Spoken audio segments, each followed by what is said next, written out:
kind of ruined it for the rest of us in real estate. And it was fun.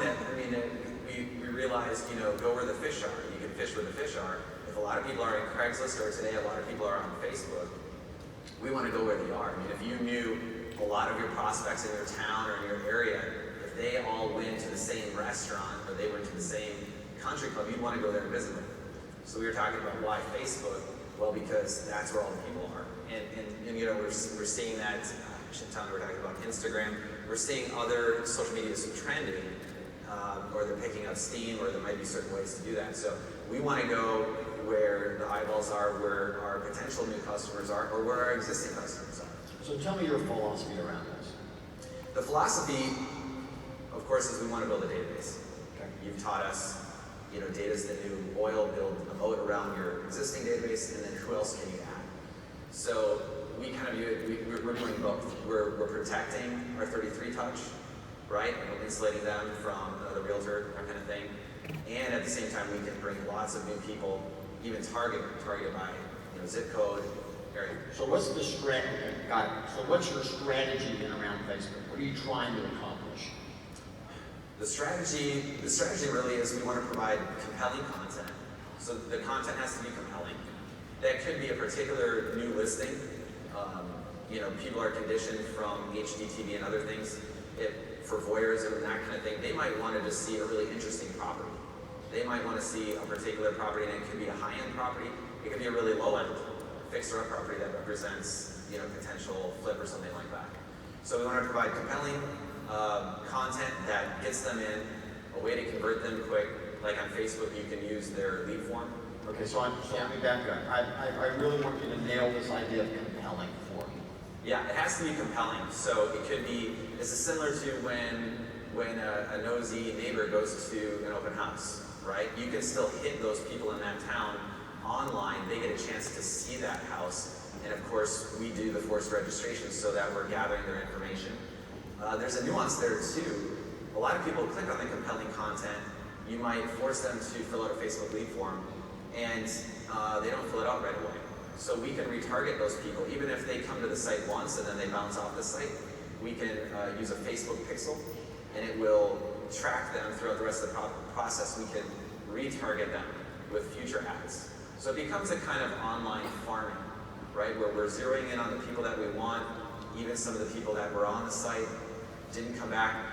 We keep putting those compelling content out there. If it's a just listed, it could even be a just sold, sold the next days.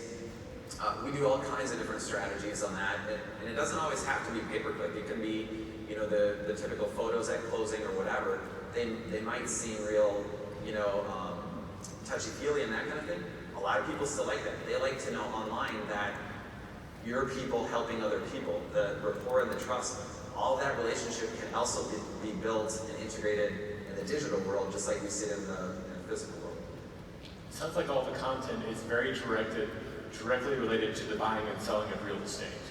We definitely keep it slanted towards real estate, because if you think of most people on these social mediums versus on Zillow, they're not on there looking for a house, or you're interrupting them in something where they're not browsing for real estate. So we definitely want content that is going to appeal to somebody who's somewhat interested in real estate, and they find that somewhat interesting. If somebody is definitely never going to buy a house or an investment property, we probably don't want to attract them through our marketing in that way. So we keep it normally real estate slanted.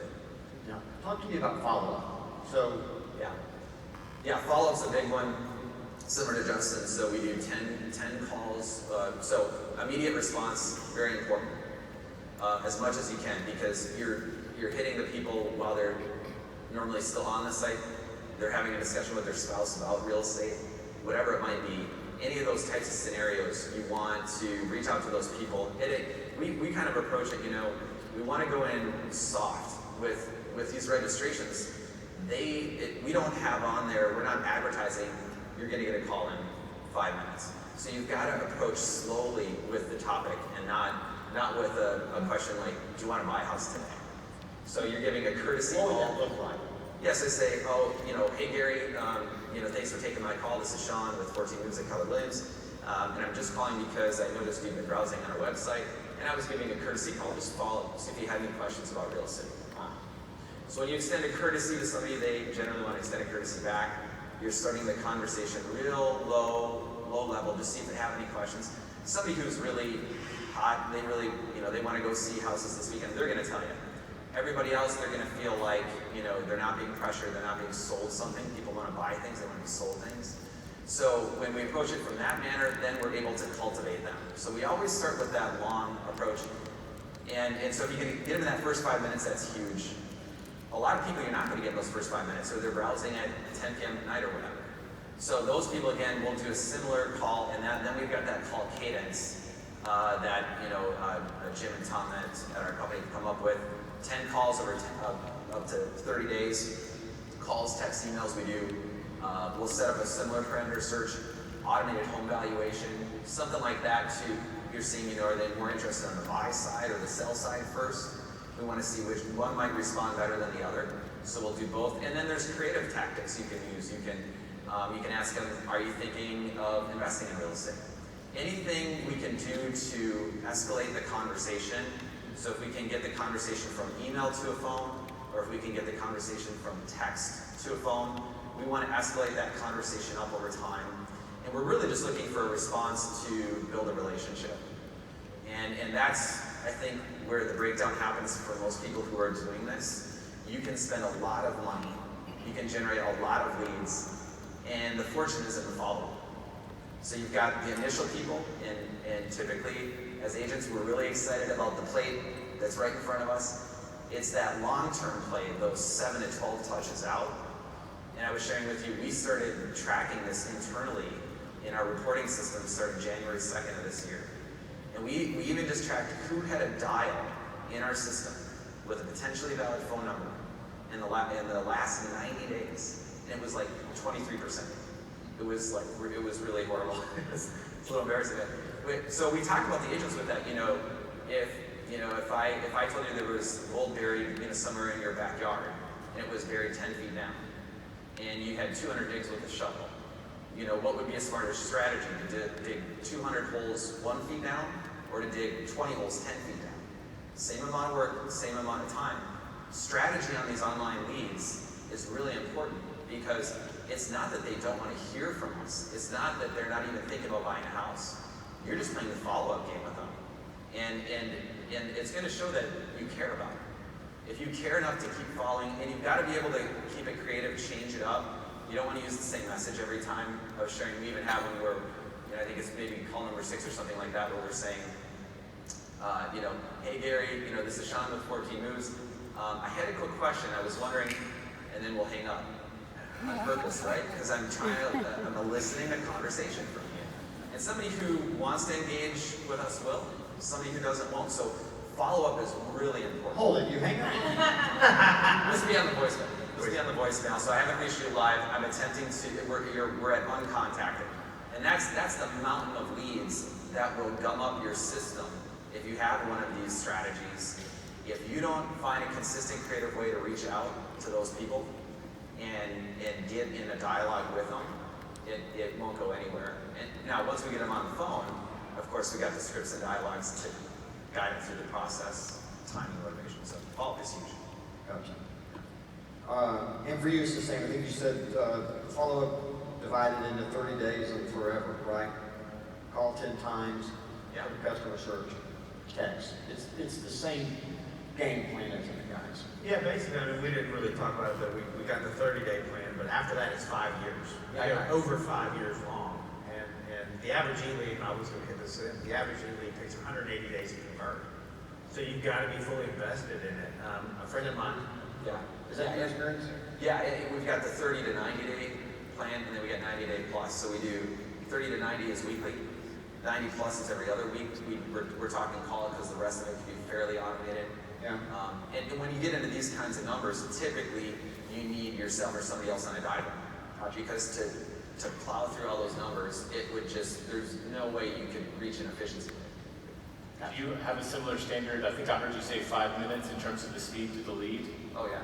I mean, immediately we have a smartphone number through the CRM, so it will route the call directly to the agent's cell phone, and it'll ring. I love jump ball. I think most of ours do rotation right now. We were talking, I think, with Josh's team in the labs about some kind of weighted round robin, maybe even potentially based on conversion rate, their willingness to take the leads and that kind of thing. So that is huge if you can reach more of those people. And you made a comment to me, you said, it's not that they don't want to talk to me, they don't know who I am. They don't know who you are. We make too many judgments about why people don't want to talk to us. They're dealing with, I've got 4 kids.